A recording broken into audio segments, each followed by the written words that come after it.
Magandang araw guys. So, magluluto na naman ako ngayon ng aming breakfast. Dahil last day ngayon ng summer job ng aking anak at saka siya ay magbaon. So, magluluto na ako ng rice.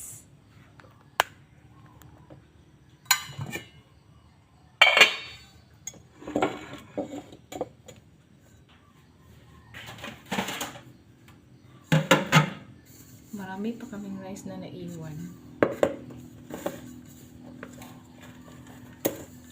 So, isinangag ko ito ngayon guys. Pero magluluto pa rin ako ng rice kasi dapat bago ang rice na babaunin ng aking anak.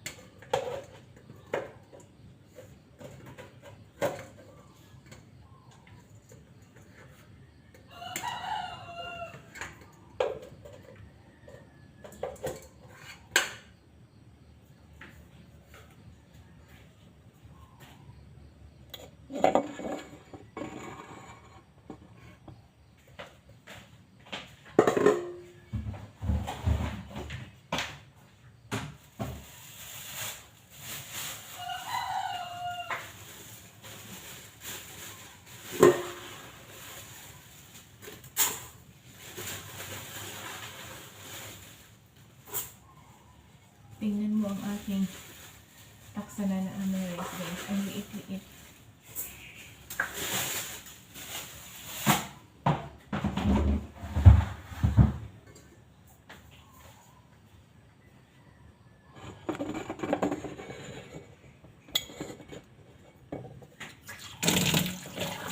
Salamat naman at mayroong water. Kasi mahirap na.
Kailangan ko talaga itong punasan guys kasi basa kasi ang rice cooker para hindi masira ang rice cooker pag naka-on siya. Ganon.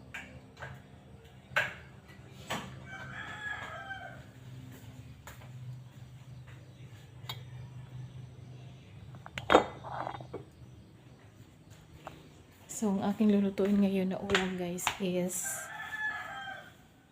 inununan.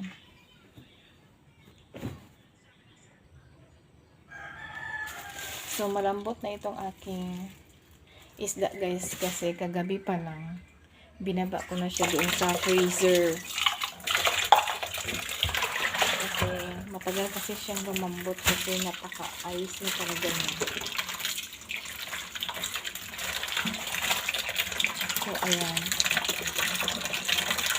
Malambot na siya. Meron pang matigas. So, hindi na siya masyado. So, gagawa ako ng inununa na pure suka.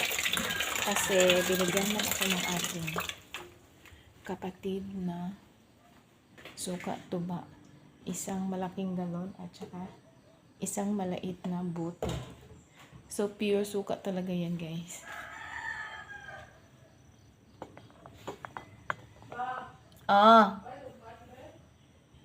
Pan? Magpabili daw siya ng pan. O, 20 pesos lang.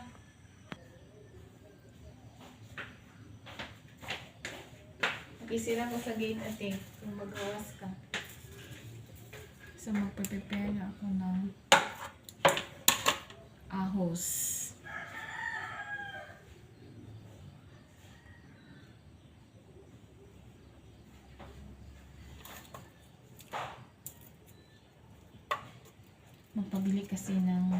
Magpabili kasi ng pandesal ng aking anak, guys. Kaya siya lang pinabili ko kasi magluluto pa ako ng breakfast. So, itong ulam namin na ito na inuunan is good for ilang days na to. Para hindi na ako nahirapan magluto.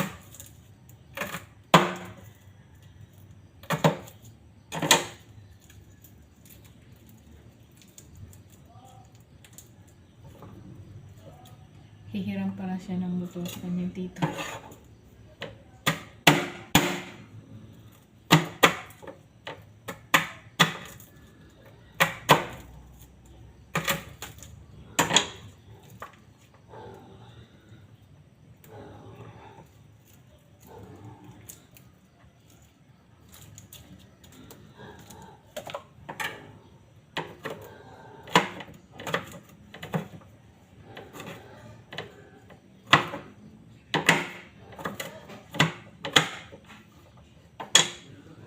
So, ayan.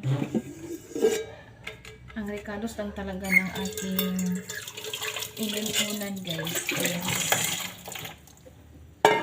Ano lang talaga siya? Pure suka, asin, at saka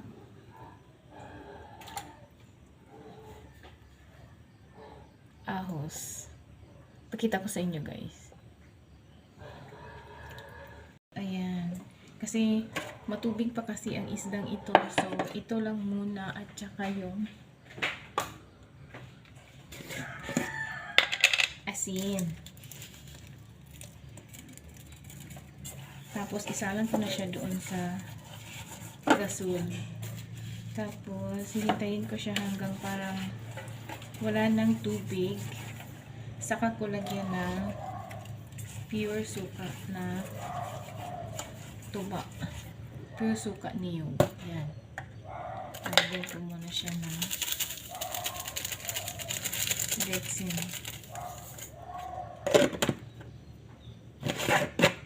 Ilagay ko na rin ang ahos para meron na siyang aroma. Ayan. Ano ba yung takip? Ano ba para sa ano?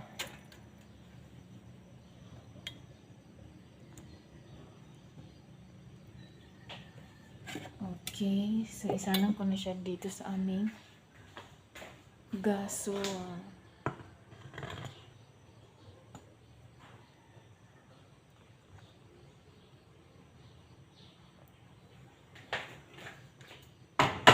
Dito lang na-burner ko siya.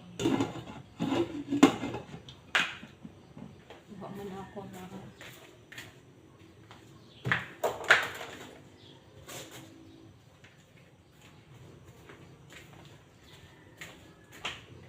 ganito kasi ang style ng aming gasol sa aming oven. Kailangan ka pa ng phosphorus or lighter. Kasi hindi siya mag-on pang hindi siya sinisindihan. Ayan. So, ganon. Hindi kagaya ng ibang mga gasol is one click lang siya.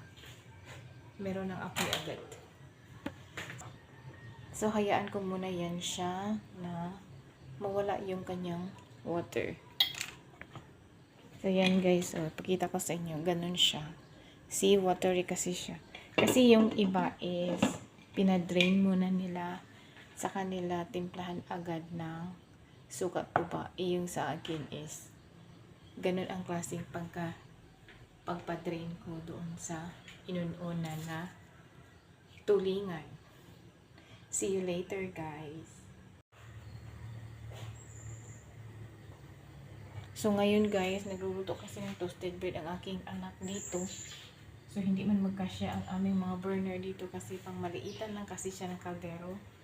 So itong aking inuunan ay ilipat ko doon sa aking electric cooker. So ilipat ko na siya.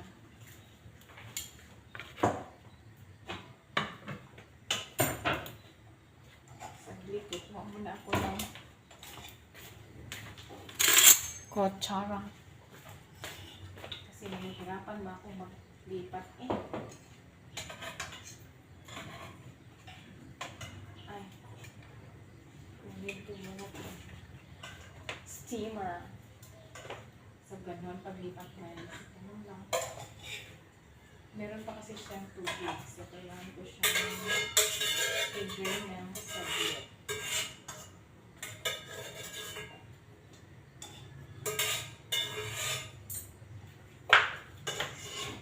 So, dito sa aking electric cooker, i-low-heat ko na siya. So, yan. Nakalow na yan.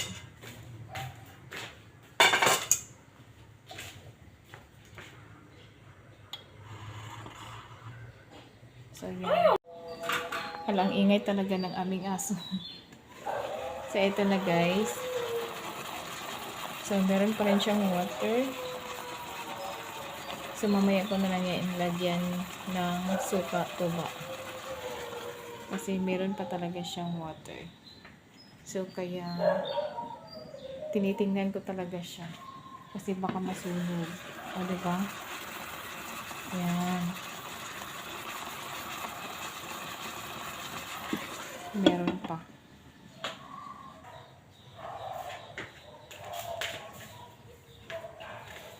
So, ito ang aking pure suka na sinasabi ko guys. Maasim na talaga siya. Maganda talaga ito pag maasim sa inununan.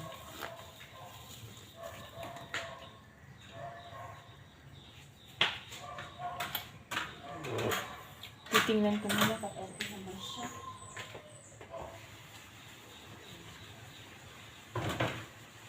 So, ilagay ko na ang suka guys.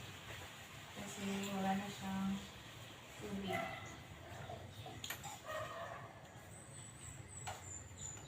Ayan.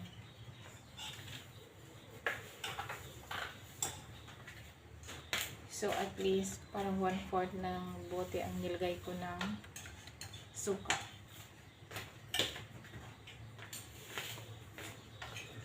Asan na ba yung asin ko? So, lagyan ko siya ng asin.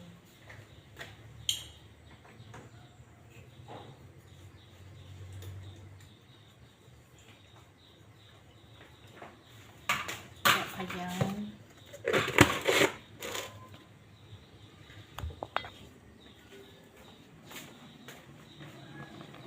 So, ito na siya guys. So, ayan.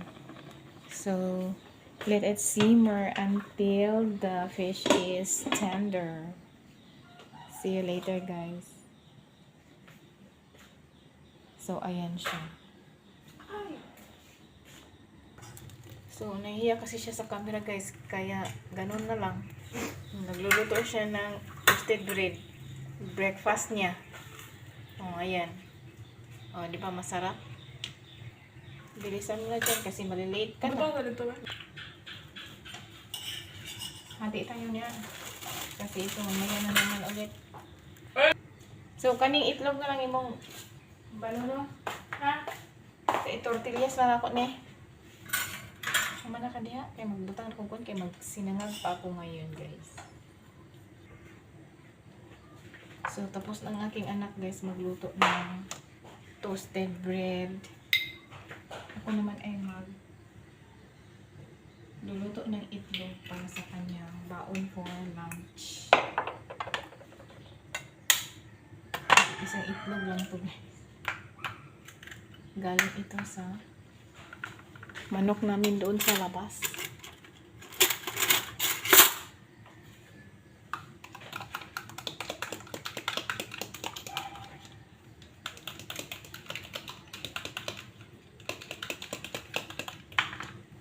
hindi pa naman mainit ang mantika. So, magpatil muna ako. Lagyan ng konting asin. Kasi pagkatapos nito, sinangag ako ng rice.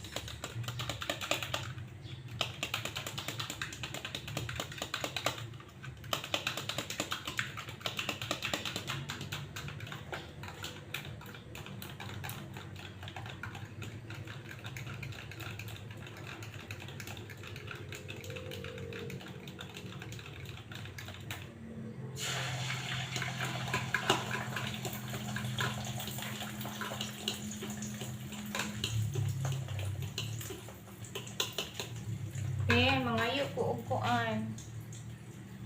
Toasted bread, ha?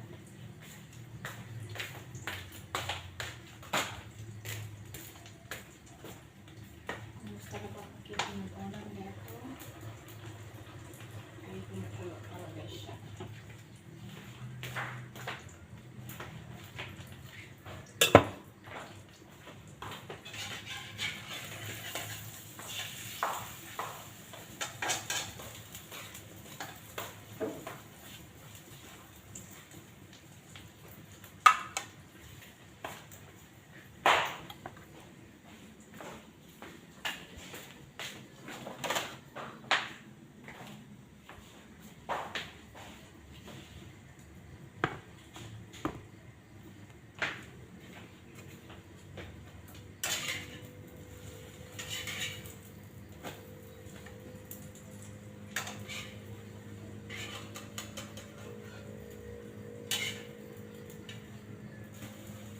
Anong oras na, te? Anong oras na? 6:45? 25. Ay, 25. Okay.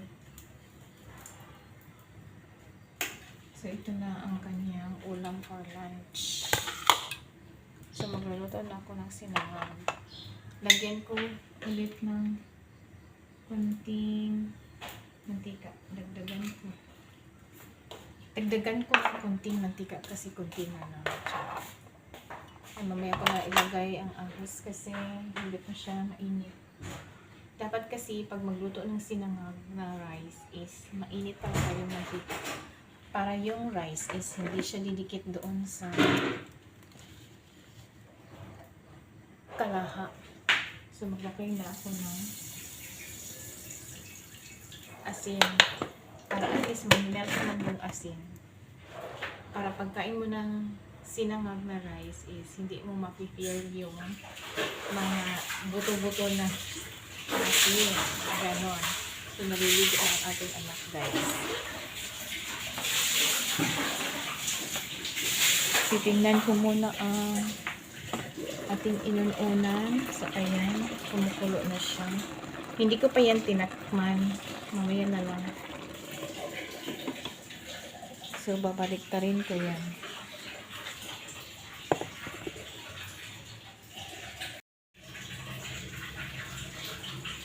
So, yan na guys. Mainit na ang mantika. So, kailangan ko na siyang igisa ang aking hanggang na golden brown sa ating sinangag na rice.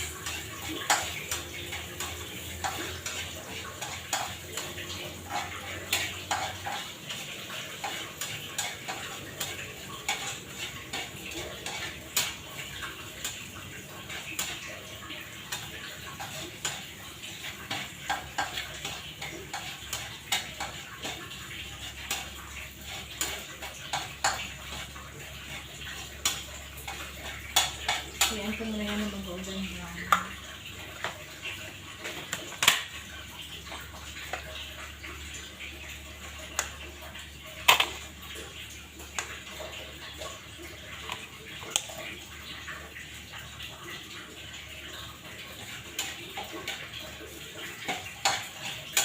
So, nag-brown na ang ating apple. So, ilinid ko na rice. Leftover na rice kasi ito. Ang masarap kasi ang sinangag na rice sa ating inununan.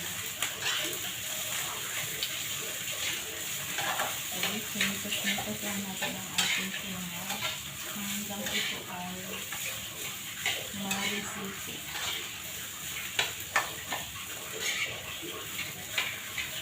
Ayan, ganyan lang siya, likas-likas lang.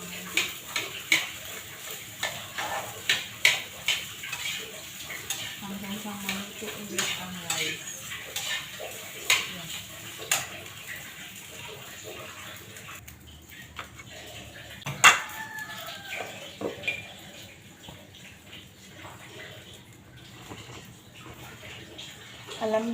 Alam niyo ba guys, bago ko pa lang yan bili yung electric cooker na yan. So para sa akin, useful talaga siya sa amin dito sa bahay. Kasi pag maubos na yung gasol namin, at least meron kaming backup na electric cooker.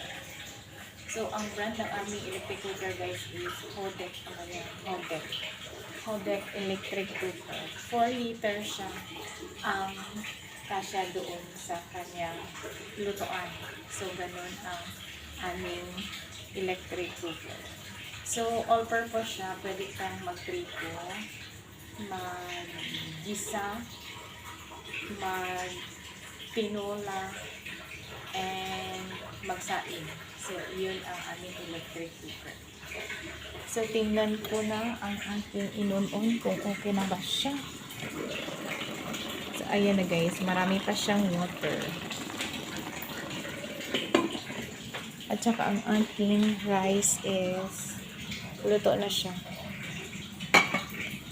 So, mag-prepare na naman ako ng lunch ni ate. Kailangan ko na naman na lagyan ang kanyang baon.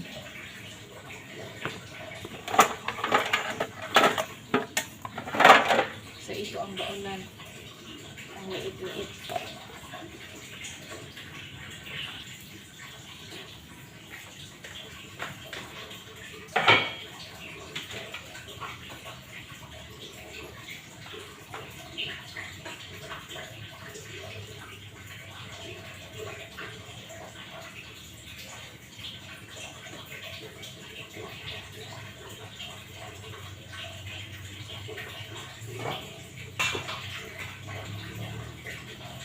So, ito na guys. Oh.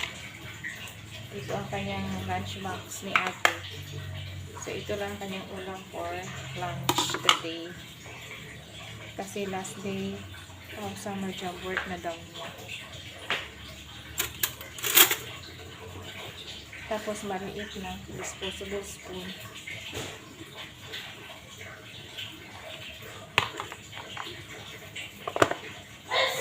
So, ito na kanyang lunch box.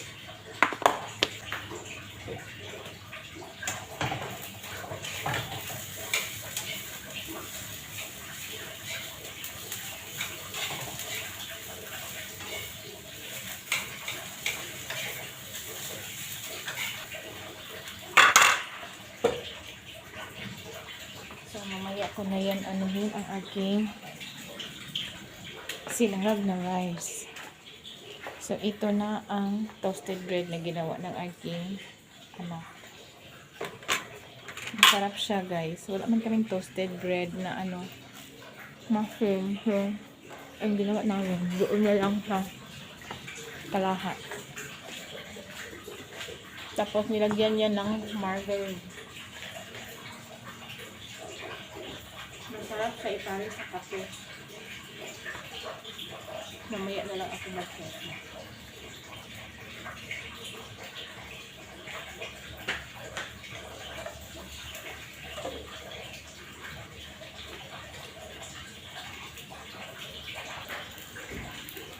So, ayan na guys, ang ating sinangag na rice. So, ready to eat na yan. I-off ko na kasi luto na yan siya. Ayan. Yung inununan ko lang hindi pa naluto.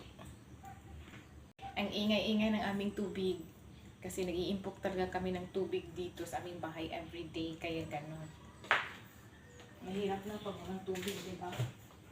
Kasi tubig is life. Tikman ko lang ang aking inununan. So, ayan na guys, ang aking inununan. Masarap siya guys. Thank you for watching.